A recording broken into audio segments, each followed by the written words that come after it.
तो आप सभी को नमस्ते प्रणाम। मैं आपका अपना ठाकुर प्रखर सिंह और रात के 10 बज चुके हैं और कहानी का जो सिलसिला है बदस्तूर जारी है। आज की कहानी की बात करूं तो आज की कहानी एक ऐसी कहानी है जिस कहानी को मैं सुनाना नहीं चाह रहा था। प्लान कुछ और सुनाने का था, लेकिन फिर उसको आज समसर सुना रहे हैं तो फिर उसे सुनाने का कोई मतलब मुझे दिखा नहीं।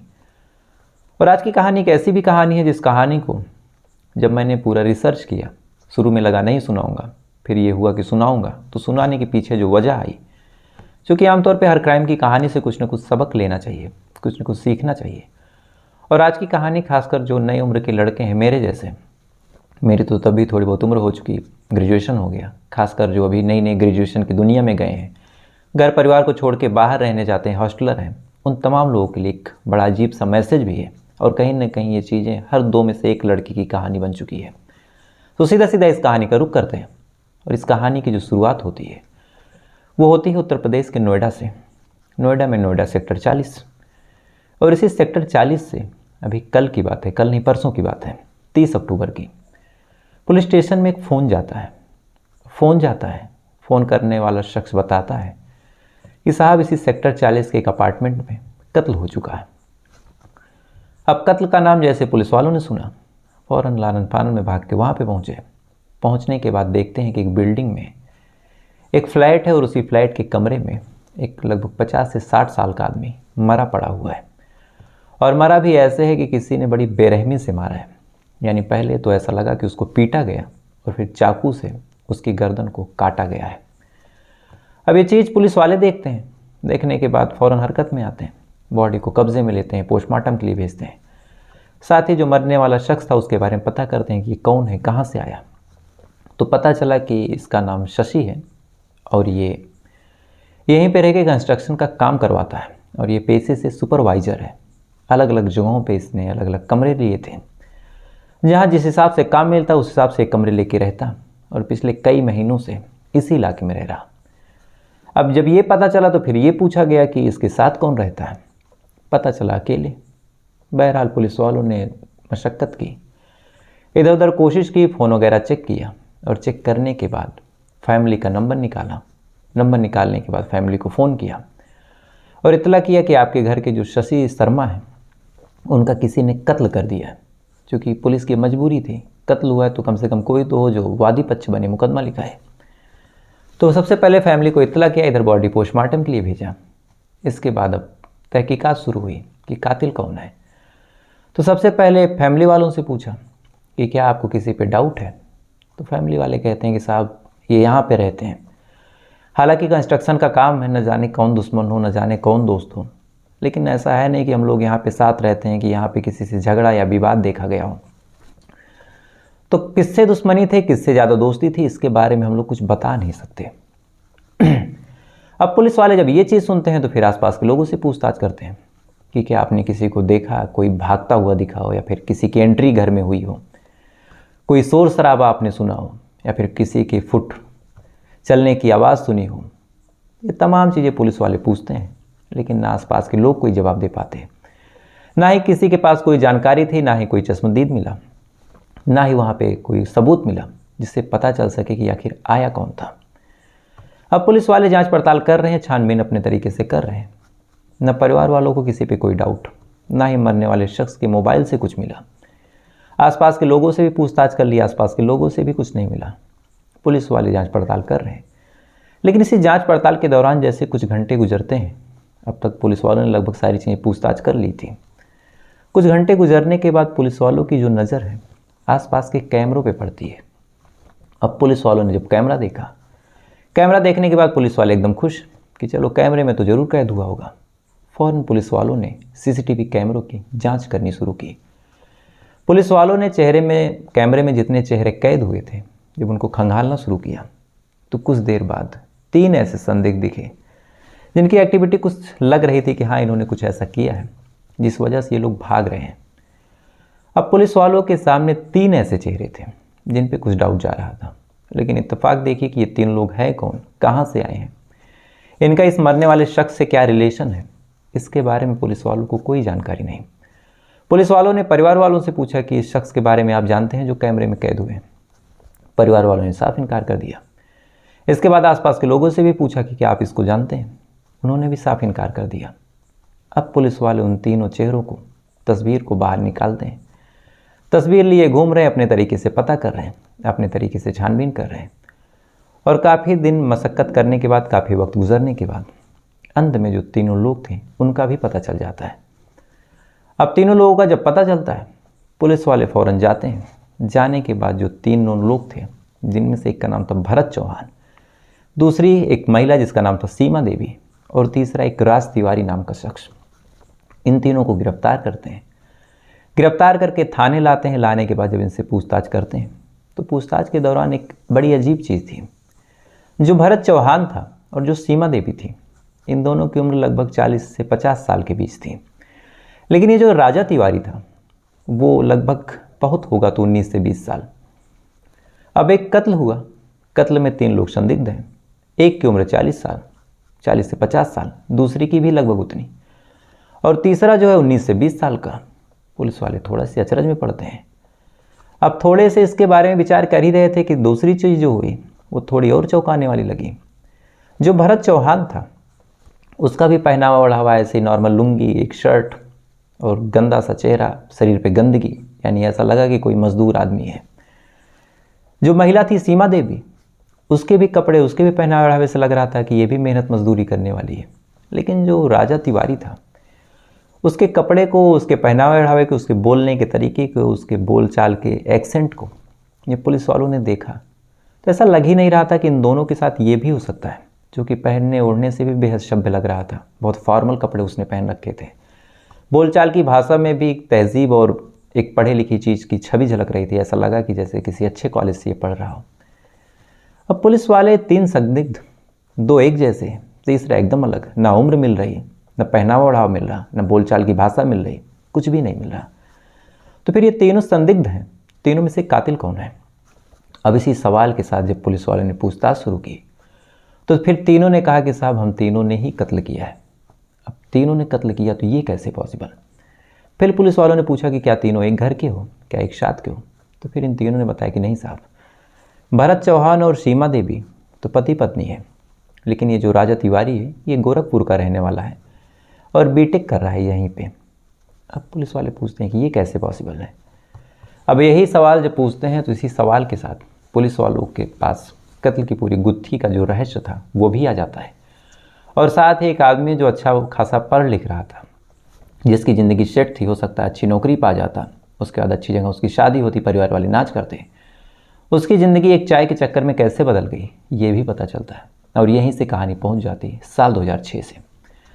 दरअसल साल 2006 में जो भरत चौहान था उसकी शादी सीमा देवी नामक महिला से होती है। सीमा देवी से शादी हुई, नोएडा के ही रहने वाले, सेक्टर 63 में इनका घर था। वहीं पे शादीशुदा ज़िंदगी अब आगे बढ़ती है। दोनों के पास न ज़्यादा पढ़ने लिखने का मौका था कभी, ना ही दोनों के पास कोई प्रॉपर्टी थी, कोई ज़मीन थी। लिहाजा अब ज़िंदगी जैसे तैसे करके दोनों गुजार रहे थे। इधर जब शादीशुदा ज़िंदगी आगे बढ़ी तो बच्चे भी हुए, और जब बच्चे हुए तो फिर इन दोनों के ऊपर खर्चे भी बढ़े। लिहाजा जो भरत चौहान था वो तो कंस्ट्रक्शन साइट पे चला जाता है काम करने। कंस्ट्रक्शन साइट पे काम करने के दौरान अब अपने घर के खर्च को निकालने की कोशिश करता, लेकिन 3 बच्चे तब तक हो चुके थे। इधर महंगाई भी मुँह फाड़े सबको निगल रही थी। तो कहीं ना कहीं मेहनत मजदूरी करके जो भरत चौहान था अपनी पत्नी का, अपने बच्चों का लालन पालन उस हिसाब से कर भी नहीं पा रहा था। वक्त के साथ साथ सबके स्कूल में एडमिशन भी करवाना था, सबकी फ़ीस देनी थी, सबके कपड़े लेने थे, सबके खर्चे थे। लिहाजा ये तमाम चीज़ें जब पत्नी देखती है तो उसे लगता है कि मैं तो दिन भर खाली बैठी रहती हूँ, कुछ करती हूँ नहीं, तो एक काम करती हूँ, एक चाय वगैरह की दुकान खोल लूँगी, कम से कम वक्त भी कट जाएगा और 2-4 पैसे मिल जाएंगे, उससे घर का खर्च भी चल जाएगा और वक्त भी गुजरता रहेगा। खाली बैठने से अच्छा कुछ काम ही किया जाए। उसने अपने पति से सलाह लिया। पति भी कहता है कि ठीक है, खाली बैठने से अच्छा तुम एक चाय की टपरी खोल लो। पति थोड़े बहुत पैसे इकट्ठा करता है, उसके बाद अपनी बीवी की चाय की एक रेहड़ी लगवा देता है। अब सीमा देवी चाय की रेहड़ी पे बैठने लगी। बच्चे स्कूल चले जाते, अलग अलग जगहों से कस्टमर आते, चाय पीते, थोड़े बहुत पैसे मिलते। वक्त के साथ साथ चाय की दुकान भी अब ठीक ठाक चलने लगी। मियाँ बीवी खुश थे, बच्चे भी खुश थे। देखते ही देखते साल 2021 आ गया, और जैसे ही साल 2021 आता है तो साल 2021 में उसी इलाके में एक शख्स की एंट्री होती है जिसका नाम था शशि शर्मा। शशि शर्मा वहीं पे कंस्ट्रक्शन साइट थी, वहीं पे उसका काम चल रहा था, सुपरवाइज़र की नौकरी थी। तो काम करने के दौरान अक्सर वो इसी सीमा देवी की चाय की दुकान पे आता और चाय पीता। चाय पीने के दौरान इन दोनों के बीच बातचीत भी होने लगी, चूँकि अक्सर आना जाना होने लगा, रेगुलर कस्टमर बन गया। बातचीत होते होते दोनों एक दूसरे से दोस्ती करने लगे। दोस्ती भी आगे बढ़ गई, दोनों के बीच संबंध हो गया। अब दोनों ही एक दूसरे को पसंद करने लगे। अब इधर जो शशि शर्मा था वो भी इसके प्यार में पागल, इधर महिला भी उसके प्यार में पागल। अब दिन भर चाय की टपरी पे बैठे रहते, लेकिन अब यहाँ से भी मन नहीं भरा। फिर शशि शर्मा ने इसी सेक्टर 63 में इसी भरत चौहान और सीमा देवी के घर के जस्ट बगल एक फ्लैट किराए पे ले लिया। अब फ्लैट किराए पे ले लिया, दिन भर ये इसका खुद का कोई काम था नहीं, सुपरवाइज़र था। तो जब मन होता तब सुपरवाइज़री करता, जब नहीं मन होता आ जाता अपने फ्लैट पे, सीमा देवी को भी बुला लेता। दोनों एक दूसरे के साथ वक्त गुजारते। दिन भर जो पति था मजदूरी करता, तो सबको पता था कि शाम को ही आएगा, इसलिए दोनों ही निश्चिंत थे। लेकिन एक दिन इत्तेफाक से जो भरत चौहान है उसकी तबीयत खराब होती है और दिन में ही वो काम को अधूरा छोड़ के वापस आता है। अब काम को अधूरा छोड़ के वापस आता है, आने के बाद घर में जाता है तो देखता है बीवी गायब। उसे लगा हो सकता है ये दुकान पे गई हो। दुकान पे भी गया तो पता चला दुकान तो बंद है। अब वो परेशान कि कहाँ गई। घर के सामने बैठा है, चुपचाप इंतज़ार कर रहा। और इसी बीच जो सामने वाला फ्लैट है उससे सीमा देवी निकलती हुई दिखाई देती है। अब सीमा देवी उससे निकल रही, पीछे पीछे जो शशि शर्मा है वो भी निकल रहा। अब ये चीज़ जैसे ही पति देखता है, देखने के बाद उसे फ़ौरन समझ में आ जाता है कि अंदर का मामला क्या था। पत्नी को बुलाता है, डांटता है, फटकारता है। इधर जो शशि शर्मा था उसको भी हिदायत देता है कि मेरी बीवी से दूर रहना, उससे अब संपर्क मत करना। अब जब काफ़ी डांट फटकार होती है, काफ़ी बहस हो जाती है, इसी बीच चूँकि जो शशि शर्मा था उसे लगा कि आसपास के लोग जान जाएंगे, बदनामी होगी, लिहाजा शशि शर्मा वहाँ से निकलता है और दूसरी जगह फ्लैट लेके रहने लगता है। इधर बीवी भी कहती है कि ठीक है, बातचीत नहीं होगी। बीवी का मोबाइल वगैरह भी उसने छीन लिया। मोबाइल वगैरह छीनने के बाद भी अब वक्त धीरे धीरे गुजर रहा। पत्नी की हरकतें हैं नहीं है, पति को कुछ जानकारी नहीं। बहरहाल उसे यकीन था कि पत्नी अब कुछ नहीं कर रही। लेकिन अभी इसी साल की इसी अक्टूबर महीने की बात है। एक दिन पति जो था यानी भरत चौहान अपने मोबाइल में बैठ के जो उसने कॉल रिकॉर्डिंग ऑन की थी, पहले ऑटो कॉल रिकॉर्डिंग ऑन थी, सारे कॉल रिकॉर्ड थे। उन तमाम रिकॉर्डिंगों को जब ये सुन रहा था तो सुनने के दौरान 2-3 रिकॉर्डिंग ऐसी मिली जिसे सुनने के बाद उसके पैरों तले फिर से ज़मीन खिसक गई। दरअसल उन रिकॉर्डिंग में उसकी बीवी उसी के फ़ोन से अपने आशिक यानी शशि शर्मा से बात कर रही थी और ये बात भी बहुत पुरानी नहीं, इसी अक्टूबर महीने की थी। अब ये चीज़ पति ने जैसे देखा, देखने के बाद उसका गुस्सा 7वें आसमान पे। तब तक वो दुकान वगैरह पे भी जाने लगा था। तो तीसरा कैरेक्टर जो था जिसका नाम था राजा तिवारी, उसकी भी एंट्री ठीक इसी टाइम इस कहानी में हो जाती है। दरअसल राजा तिवारी था गोरखपुर का रहने वाला, लेकिन उसने AKTU का एडमिशन दिया और एडमिशन देने के बाद उसका जो सिलेक्शन है वो हो जाता है महर्षि यूनिवर्सिटी। और इसी महर्षि यूनिवर्सिटी से वो मैकेनिकल इंजीनियरिंग से BTech कर रहा था और अभी इसी साल इसका फर्स्ट ईयर था। और इसी फर्स्ट ईयर में अक्सर इसी चाय की दुकान पे आता। और पहले तो जो सीमा देवी थी वो दुकान पे बैठती थी, लेकिन उसकी हरकतों की वजह से अब भरत चौहान बैठने लगा। तो इसी भरत चौहान से बातचीत होते हुए दोनों में दोस्ती हो गई। यानी एक 18, 19, 20 साल का लड़का एक 44, 45 साल के आदमी का दोस्त बन चुका है। दोस्ती धीरे धीरे आगे बढ़ी, दोनों एक दूसरे के साथ दुख सुख भी शेयर करने लगे। और ये तमाम चीज़ें जब चल रही थी तो भरत चौहान ने उस राजा तिवारी से, उस लड़के से अपनी सारी बातें शेयर की। उसके बाद दोनों ने डिस्कस किया। इसके बाद प्लान बना कि चलते हैं उसके कमरे पे और अब क्लियर कर लेते हैं कि इसका अंत कैसे होगा। इसी बीच एक बार पत्नी को जब उसने बात करने से रोका तो पत्नी ने सुसाइड करने की भी कोशिश की। तो कहीं ना कहीं अब जो भरत चौहान था उसे लगा कि अब बेबी को रोकूंगा, टोकूंगा, डांटूंगा, कुछ कहूँगा तो पता चले ये सुसाइड कर ले। बीवी से है वह हाथ धो बैठूँ, इधर पता चले पुलिस का मुकदमा हो, पुलिस को भी लगे कि मैंने मार दिया तो यहाँ भी फंसूँ। तब वो बीवी को भी नहीं बोल पा रहा। तब यहीं से उसके जहन में आया कि चलते हैं एक बार, अब शशि शर्मा से ही रिक्वेस्ट करते हैं कि भैया मेरा घर ना उजाड़ो, घर चलने दो। लिहाजा अब अपनी बीवी को लेके ये 30 तारीख को और साथ में राजा तिवारी को लेके जो कि BTech का दोस्त था उसको लेके चला जाता है उसके घर पे। जाने के बाद अब बातचीत शुरू। बातचीत के दौरान बीवी भी मान जाती और कहती कि ठीक है मैं तुमसे बात नहीं करूँगी। अब ये तमाम चीज़ें आपस में बात हो ही रही थी कि किसी बात पे शशि शर्मा को गुस्सा आता है और गुस्सा आने के बाद शशि शर्मा उसकी बीवी को थप्पड़ मार देता है। अब जैसे ही सीमा देवी थप्पड़ खाती है खाने के बाद अब तक जिस आदमी के लिए वो जहर खाने को तैयार थी, जिस आदमी के लिए वो सुसाइड अटैम्प्ट कर रही थी, अब उसी आदमी से इसको इस कदर नफरत हो गई कि फ़ौरन गुस्से में अब ये हुआ कि इसको मारना है। फ़ौरन राजा तिवारी और ये जो भरत चौहान था इसके ऊपर टूट पड़ते हैं। टूटने के बाद इसको बुरी तरीके से पीटना शुरू करते हैं। इसी बीच किचन से चाकू आ जाता है और चाकू से ही फिर उसकी गर्दन काट दी जाती है और गर्दन काट के राजा तिवारी, भरत चौहान और सीमा देवी वहाँ से फरार हो जाते हैं। सीसीटीवी कैमरों में ये तीनों भागते हुए दिखे थे, संदिग्ध थे, इसलिए पुलिस वालों ने इनको खोजा, इनको गिरफ्तार किया।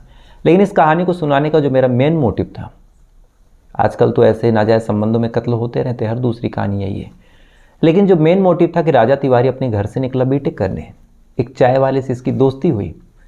दोस्ती में अब यही है कि आज के टाइम में अब नई उम्र के लड़के अगर दोस्ती के नाम पे उनको कह दिया जाए कि चित्तौड़गढ़ का दरवाज़ा तोड़ दो तो वो भी पहुंच जाएंगे।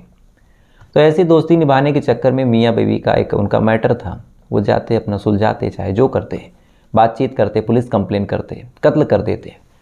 तुम पढ़ने गए थे, तुम पढ़ते लिखते, लेकिन ये दोस्ती निभाने के चक्कर में 302 के तहत मुजरिम हो गए। और अगर कोर्ट में तमाम चीज़ें प्रूफ हो गई तो हो सकता है कि 20 साल की जेल और यहीं से पूरा कैरियर ख़त्म। और माँ बाप बेचारे इनको उम्मीद में भेजे थे कि ये गए बीटेक करने, कुछ करेंगे, और आज इनकी ऐसी स्थिति हो गई। तो इस कहानी को सुनाने का मेन मकसद खासकर नई उम्र के लड़के जो सुन रहे हैं उनके लिए था। हालांकि ज्ञान देने की आवश्यकता नहीं, आप सबके पास बहुत ज्ञान है, मुझसे कई गुना ज़्यादा, लेकिन इस चीज़ से एक मैसेज सीखना चाहिए कि दूसरे के मैटर में ज़्यादा पढ़ना भी कहीं ना कहीं अपने लिए नुकसानदायी होता है।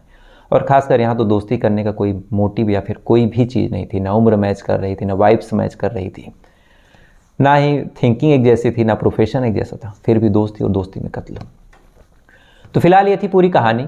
अब आपसे कल फिर मुलाकात हुई किसी दूसरी कहानी के साथ। तब तक अच्छे रहिए, खुश रहिए, अपना ख्याल रखिए, अपने देश का ख्याल रखिए। जय हिंद, वंदे मातरम।